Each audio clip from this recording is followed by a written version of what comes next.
Exactement, 7h à ma montre, c'est l'heure de le déporter du côté de Yaoundé là-bas pour rencontrer M. Julien Pierre-Sonneau, avec le cœur totalement enflammé du joueur. Ça c'est sûr, il a parcouru pour nous la une des journaux, des quotidiens et autres journaux paraissant à Yaoundé. Voici M. Ghislain Pierre-Sonneau. Il y aura une connotation coronavirus, absolument c'est sûr. Bonjour M. Ghislain Pierre-Sonneau, c'est à vous le pouvoir.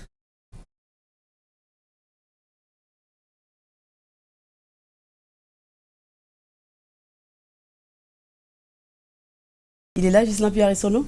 On espère tout simplement qu'on aura Ghislain Pierre-Sonneau dans quelques instants. C'est vrai déjà que les mesures prises par le ministre de la Santé ont commencé véritablement hier, avec l'arrivée de ces Camerounais en provenance de la France. Tous ont été confinés dans un hôtel de la place depuis hier soir à 2h du matin. Et donc là-bas, les médecins viendront pour contrôler exactement cette situation, voir qui a atteint du coronavirus ou pas, pour pouvoir, n'est-ce pas, les mettre en confinement et commencer le traitement. Oui, c'est vrai que le confinement de ces passagers débarqués hier dans les aéroports du Cameroun, ce confinement-là est un tout petit peu compliqué. Certains sont véritablement pris en charge, d'autres pas, d'autres ont fui. Voilà, il en va de la responsabilité de tous et de chacun dans cette lutte pour évidemment éradiquer le coronavirus. Je ne sais pas si tout est fin prêt à Yaoundé. Si oui, on va y aller. On va retrouver Ghislain Pierre-Sonneau. On me fait des grands signes pour dire que tout n'est pas fin prêt. Je vous rappelle que dans les coups de 7h35, nous serons en compagnie de M. Patrick Sirdebo qui va décrypter évidemment toutes ces mesures prises par le gouvernement camerounais pour limiter la propagation du coronavirus. Des cas, il y en a déjà au Cameroun, en Afrique. Sur les 54 pays, il y a 35 pays déjà qui sont touchés par le coronavirus. On va parler évidemment des mesures prises hier par le gouvernement camerounais et on va en outre revenir sur ces règles et gestes d'hygiène qu'il faut adopter au quotidien, recommandations de l'Organisation mondiale de la santé. Et surtout éviter de créer la psychose autour parce que bon, voilà déjà depuis hier quelques personnes qui étaient autour de cet hôtel commençaient déjà à dire à nos frères non, venez pas nous contaminer ici, rentrez le coronavirus. Non, il n'est pas question de fustiger les frères qui sont arrivés, c'est la famille. Donc normalement ce qu'on devrait faire, c'est tout simplement respecter les mesures d'hygiène et laisser le ministère de la Santé faire son travail de la plus belle des manières. Voilà. Alors il est 7h passé de 3 minutes, nous avons quelques soucis de connexion avec Yaoundé pour retrouver Ghislain Pierre-Sonneau pour la revue de presse. Ce que nous allons faire maintenant, c'est vous proposer, en attendant que la connexion puisse s'établir et qu'on puisse avoir sur ce plateau aussi Michael Tipkio pour la revue de presse, nous allons donc vous proposer l'allocution du Premier ministre hier. Il parlait évidemment de ces mesures prises par le gouvernement pour limiter la propagation du coronavirus. Le président de la République a instruit les mesures suivantes. À compter du mercredi 18 mars 2020 et jusqu'à nouvel ordre. 1. Les frontières terrestres, aériennes et maritimes du Cameroun seront fermées. Tous les vols passagers en provenance de l'étranger seront suspendus, à l'exception des vols cargo et des navires transportant les produits de consommation courante, ainsi que les biens et matériels essentiels dont les temps d'escale seront limités et encadrés. Les Camerounais désireux de retourner dans leur pays devront prendre la tâche de nos différentes représentations diplomatiques. 2. La délivrance des visas d'entrée au Cameroun aux différents aéroports est suspendue. 3. Tous les établissements publics et privés de formation relevant des différents ordres d'enseignement, de la maternelle au supérieur, y compris les centres de formation professionnelle et les grandes écoles seront fermés. 4. Les rassemblements de plus de 50 personnes sont interdits sur toute l'étendue du territoire national. 5. Les compétitions scolaires et universitaires sont reportées, à l'instar des Jeux FENASCO et des Jeux universitaires. 6. Les débits de boissons, des restaurants et les lieux de loisirs seront systématiquement fermés à partir de 18 h sous le contrôle des autorités administratives. 7. Un système de régulation des flux de consommateurs sera instauré dans les marchés et les centres commerciaux. 8. Les déplacements urbains et interurbains ne devront s'effectuer qu'en cas d'extrême nécessité. 9. Les conducteurs de bus, de taxis et de mototaxis sont invités à éviter des surcharges dans les transports publics. Les forces de maintien de l'ordre y verront particulièrement. 10. Les formations sanitaires privées, les hôtels et autres lieux d'hébergement, les véhicules ainsi que les équipements spécifiques nécessaires à la mise en œuvre du plan de riposte contre la pandémie du Covid-19 au Cameroun pourront être réquisitionnés en tant que de besoin à la diligence des autorités compétentes. 11. Les administrations publiques devront privilégier les moyens de communication électronique et les outils numériques pour les réunions susceptibles de regrouper plus de 10 personnes. 12. Les missions à l'étranger des membres du gouvernement et des agents du secteur public et parapublic sont suspendues. 13. Les populations sont invitées à observer strictement les mesures d'hygiène recommandées par l'Organisation mondiale de la santé, à savoir notamment se laver régulièrement les mains au savon, éviter des contacts rapprochés tels que se serrer les mains ou s'embrasser, se couvrir la bouche pour éternuer. Il s'agit de mesures certes difficiles, mais nécessaires pour garantir la protection de tous et de chacun et limiter la propagation de cette pandémie. En cas de nécessité, les populations sont invitées à appeler le numéro vert 1510 mis en place pour la mobilisation des équipes de secours. Retour sur le plateau de Canal Matin, il est 7 h passé de 9 minutes. Vous écoutiez donc là le Premier ministre Joseph Diangouté qui présentait donc les mesures, les 13 mesures prises par le gouvernement pour limiter la propagation du coronavirus au Cameroun. Nous allons maintenant nous intéresser à la revue de presse, que disent les quotidiens et autres journaux paraissant à Douala.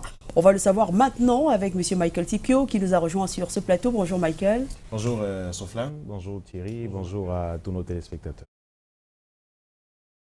Le quotidien Le Messager, on va commencer avec Le Messager qui parle naturellement de ces mesures que vient d'édicter justement le Premier ministre il y a quelques secondes seulement, ces mesures au sujet du confinement de la maladie, le coronavirus, effectivement, 13 mesures prises par le gouvernement pour mettre à mal cette maladie au Cameroun. Le président de la République en a donc décidé hier. Le gouvernement a donc pris ces mesures pour éviter, endiguer la propagation du Covid-19 au moment où le pays enregistre déjà 10 cas de personnes infectées. Le chef de l'État a donc décidé de la fermeture, par exemple, à compter de ce mercredi 18 mars et jusqu'à nouvel ordre des frontières terrestres, aériennes et maritimes du Cameroun, en même temps que les mesures de distanciation ont été prescrites, notamment la fermeture des écoles, lycées et universités. Tous les vols et passagers en provenance de l'étranger sont suspendus également, à l'exception de vols cargo et des navires transportant des produits de consommation courante ainsi que des biens et matériels essentiels dont les temps d'escale sont limités et encadrée, a donc déclaré le chef du gouvernement hier. Le gouvernement qui annonce aussi que les déplacements urbains et interurbains ne devront s'effectuer qu'en cas d'extrême nécessité. 13 mesures drastiques donc qui doivent être imposées aux Camerounais, et c'est le journal La Nouvelle Expression qui en parle à sa grande une aujourd'hui de ces 13 mesures drastiques du chef du gouvernement, des mesures qui étaient donc très attendues, La Nouvelle Expression le dit ce matin, mais qui sont donc finalement arrivé hier. C'est la mort dans l'âme que le Cameroun assume donc son devoir, écrit le quotidien La Nouvelle Expression. Dès ce jour, le Cameroun devra donc se refermer sur lui-même, écrit le journal de Séverin Tchouka, alors que des informations concordantes font état de nombreux compatriotes de la diaspora qui ont pris d'assaut les aéroports de grandes villes européennes pour retourner. Le gouvernement indique que les Camerounais désireux de retourner dans leur pays devront prendre attache avec nos différentes représentations diplomatiques et arriver sur place au Cameroun. Ces quarantaines obligent et systématiques pour ces nombreux Camerounais. Ce bond, commente La Nouvelle Expression, est fait au moment où le pays s'avérait être désormais la poubelle du monde, d'autant que la plupart des pays à peine touchés dans le voisinage du Cameroun, comme le Gabon qui l'a fait dès l'apparition du premier cas sur son sol, ou encore le Tchad qui n'a pas tardé d'être touché pour fermer ses frontières au lendemain des mesures médicales de confinement et d'isolement décidées par la France. Le Cameroun se battait donc pour sauver encore le championnat d'Afrique des Nations dont l'organisation lui a été attribuée, mais dont le cahier des charges n'a été signé que très récemment. Le professeur Narcisse Mwele-Kombi, qui a d'ailleurs envoyé un courrier à la Confédération africaine de football pour rassurer de ce que le Cameroun était prêt pour accueillir la compétition, mais que non, le coronavirus a finalement eu raison de cette compétition. Le championnat d'Afrique des Nations, écrit La Nouvelle Expression. L'œil du Sahel également en kiosque ce jour parle de cet état d'urgence dès aujourd'hui, mais le journal se limite plutôt à évaluer les conséquences économiques de ces mesures. Les mesures prises par le gouvernement augurent d'importantes pertes et des tensions inflationnistes sur le marché camerounais. À l'observation, écrit Brice Bodiam de l'œil du Sahel, ces mesures semblent répondre à la gravité de la situation, même si des avis éclairés peuvent mettre à l'index le peu d'empressement du gouvernement à enclencher les mesures finalement édictées hier au sortir de cette réunion de crise à la primature. L'heure semble donc désormais être aux répercussions des dernières mesures gouvernementales, en fermant par exemple les frontières avec le reste du monde. Le Cameroun, dont la consommation est gravement extravertie, s'achemine vers des pénuries diverses. En effet, en dépit des récentes assurances données par le ministre du Commerce sur la disponibilité de stocks de produits tels que du riz, le poisson, du lait, qui sont des principaux produits de grande consommation au Cameroun, l'horizon ne semble donc pas reluisant au-delà de 30 jours, et face à la rareté qui s'annonce et surtout au regard de la limitation des flux dans les marchés camerounais à compter de ce 18 mars, l'on s'achemine donc vers la naissance de tensions inflationnistes. Pour preuve, dans les pharmacies, écrit l'œil du Sahel, les prix des produits tels que les gels hydroalcooliques, très conseillés pour désinfecter les mains dans le cadre des mesures d'hygiène recommandées pour se prémunir d'une infection au coronavirus, ont littéralement explosé depuis quelques jours, écrit le journal L'œil du Sahel. Le quotidien Info Matin, également en kiosque, en parle à son pied de une. Le Cameroun sous état d'urgence dès ce jour, dès ce mercredi. Décision prise par le président de la République et communiquée hier par le Premier ministre chef du gouvernement, et sans aller jusqu'au confinement. Elles vont bien, ces mesures, au-delà du plan de prévention et de riposte engagée jusqu'ici visant à endiguer la propagation de l'épidémie et à protéger les populations. Elles obligent également les citoyens à adopter une nouvelle discipline de vie, un fonctionnement communautaire strict et bouleverseront à coup sûr bien d'équilibres sociétaux. Et le quotidien Info Matin, qui se charge donc à appeler les Camerounais à respecter ces mesures, à se soumettre simplement à ces mesures pour endiguer la propagation du coronavirus au Cameroun, écrit le quotidien Info Matin. Et la grande une de ce journal nous parle de l'élection de Kavaï Yégué Djibril à la tête de l'Assemblée nationale du Cameroun. Il a donc été reconduit hier sans grande surprise. Il a été reconduit à la tête de l'Assemblée nationale hier. Le président sortant, Kavaï Yégué Djibril, a donc été réélu, 147 voix pour et 165 contre. 145 voix pour et 165 votants, Il a recueilli donc 18 bulletins nuls également. Le député du Mayo Sava est candidat unique, rempile à la faveur de ce scrutin uninominal à la majorité absolue à 80 ans officiel. La troisième personnalité du Cameroun était déjà député de 1970 à 1988, revenu plus tard dans l'hémicycle. Il occupe donc sans discontinuer le perchoir depuis mars 1992.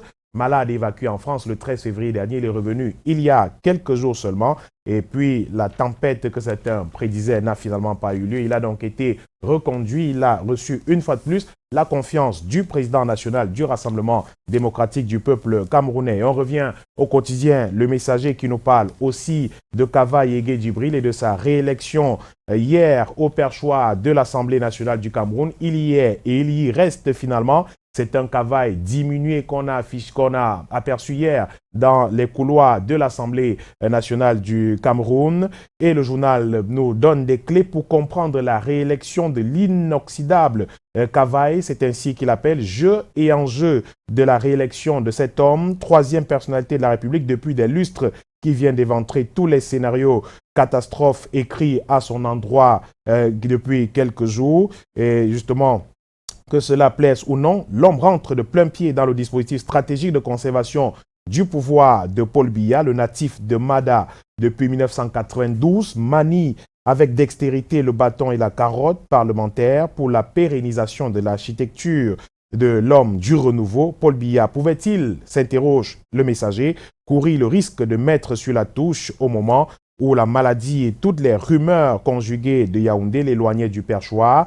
Possible ou probable, mais on ne perdra pas de vue que si le président lui fait, le fidèle vieil homme à sa politique depuis 1982, qu'il a encore et comme toujours soutenu au cours de l'élection présidentielle mouvementée de 2018, eut pu lâcher précipité dans l'au-delà par la trahison des siens, surtout par Paul Biya, le chef de l'État. Président du RDPC n'a donc pas pris ce risque et Kava Yégué Djibril a donc été reconduit au perchoir de l'Assemblée nationale hier, écrit le quotidien Le Messager en kiosque aujourd'hui. La Nouvelle Expression parle aussi de cette réélection de Kava Yégué Djibril. Il reste donc vissé sur son trône, le trône justement de Kava Yégué Djibril à l'Assemblée nationale, au-delà de d'avoir conservé la tête de l'Assemblée nationale entre les mains du député de 80 ans. Le RDPC a en outre décidé de s'octroyer la quasi-totalité des postes de la vice-présidence. Ainsi, sur les 7 autres partis politiques représentés au Palais de Verre de Ngouaïkele, seule l'Union nationale pour la démocratie et le progrès, parti allié au RDPC, a obtenu un siège, un choix qui rompt avec la précédente législature au cours de laquelle le SDF, à travers Mbandam, le député Mbandam, a été vice-président de l'Assemblée nationale. Le règlement intérieur de cette auguste chambre imposant que le bureau réitère reflète plutôt la composition politique de l'hémicycle. Le RDPC a procédé à quelques insertions, notamment en confiant un poste de questeur à Joshua aussi du SDF et un poste de secrétaire à Cabral Libi du PCRN, écrit le quotidien La Nouvelle Expression en kiosque aujourd'hui, qui nous parle aussi des élections législatives et municipales partielles à venir dans les régions du nord-ouest et du sud-ouest du Cameroun. Le journal constate un calme précaire, une préparation un peu timide, campagne électorale timorée sur le terrain à quelques jours de ce double scrutin dans les régions du nord-ouest et du sud-ouest. Le climat d'insécurité rappelle l'ambiance vécue avant le scrutin de février 2020. Difficile pour les candidats de se déployer pour mener la campagne. Les localités sont prises entre ville morte et grande insécurité, sans oublier la peur qui anime les populations qui redoutent enlèvement et tueries. Difficile en tout cas pour la tenue de ce scrutin partiel dans ces deux régions anglophones du Cameroun. L'œil du Sahel, le tri-hebdomadaire, nous parle aussi à sa une aujourd'hui de ce débrayage observé à Ngaoundéré, la capitale régionale de l'Adamawa. Ce débrayage entre les conducteurs de moto-taxi, soulèvement populaire de ces conducteurs de moto-taxi justement, la capitale régionale de l'Adamawa qui était sous forte tension, qui est donc d'ailleurs sous forte tension depuis le 16 mars dernier. Ce sont des conducteurs de moto-taxi courroucés qui s'inquiètent justement, qui se plaignent qui se plaignent du traitement qui leur est infligé par certaines forces de maintien de l'ordre. Ils se plaignent d'être rackettés par des forces de maintien de l'ordre. Ils demandent également la levée de la mesure du gouverneur de la région de l'Adamawa qui interdit la circulation des mototaxis au-delà de 20 heures dans cette cité. Et c'est donc en portant ces revendications que les deux parties en sont venus pratiquement aux mains. Des moments tendus, relayés et décrits par le tri-hebdomadaire régional d'information du Nord Cameroun, l'œil du Sahel en kiosque aujourd'hui, qui nous parle également de ce fait triste. 3 frères qui meurent dans un incendie à Marois. L'incident est survenu il y a quelques jours dans la localité. 3 enfants justement décédés dans cet incendie. Jusqu'ici, l'origine du feu reste difficile à déceler, écrit le tri-hebdomadaire régional d'information du Nord Cameroun, l'œil du Sahel en kiosque ce mercredi. Voilà pour ce qui fait une des journaux parus dans la capitale économique. Michael Tiko, merci pour cette revue de presse. Merci, monsieur. Ben, bon retour au sein de la rédaction. Merci. Ce n'est pas terminé pour vous la journée. Non, elle continue. La journée se poursuit naturellement avec la préparation, bien sûr, du journal de 19h50 avec toute l'équipe de la rédaction. Oui. Nous y sommes encore et puis la journée se termine dans les coups de 20h par là. Voilà. Merci beaucoup Michael. Excellente journée à vous. Et à vous. Nous allons maintenant nous intéresser à une page de publicité.